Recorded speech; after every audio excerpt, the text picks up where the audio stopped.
Hi, the Christmas series continues here at the Church of 434 in Motion as we look at the mysterious night before Christmas.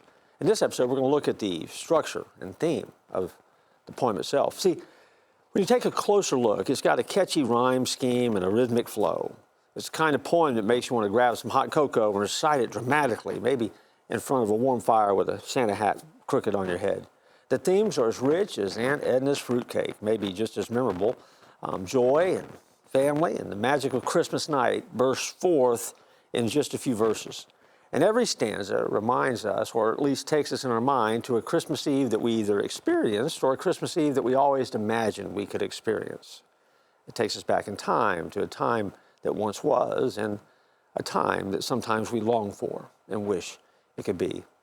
The vivid imagery of Santa's arrival, the excitement of children on Christmas Eve evoke a sense of wonder, and it doesn't matter how old you are, there is a childlikeness in all of us that is almost infectious when you really let yourself become immersed in the story.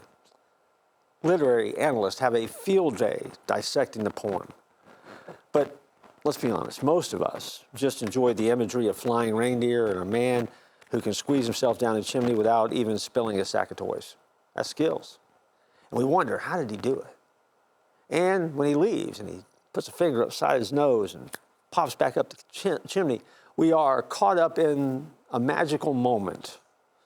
And the magic is real, and the only thing that matters is the fun and the joy of giving and receiving on Christmas, and maybe an extra cookie or two that we don't count against our diet.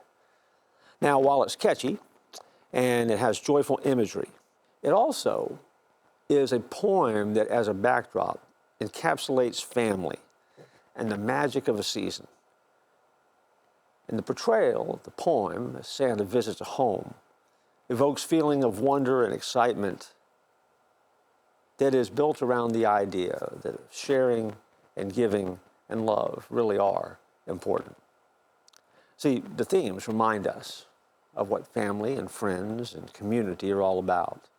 And the themes that are there that keep showing up in the poem, in spite of the fact that we can't figure out exactly who wrote it, and there's a debate about that that will continue to rage. But that hasn't hurt the popularity of the poem, and it is, in so many ways, a timeless part of Christmas traditions. And there's something about the poem that reminds us that if we believe and if we have hope, that ripple effect might just spread light and joy and love to others in the world. That's the beauty of the night before Christmas. See, whoever wrote it figured that out as they brought this Christmas story of waiting for Santa to arrive to life in literary form. In some ways, it's genius and it's a masterpiece. And it continues to be a mystery because we don't know who did it. But at the end of the day, we're glad that they did, because for each of us, it creates a moment and a memory that becomes part of our celebration.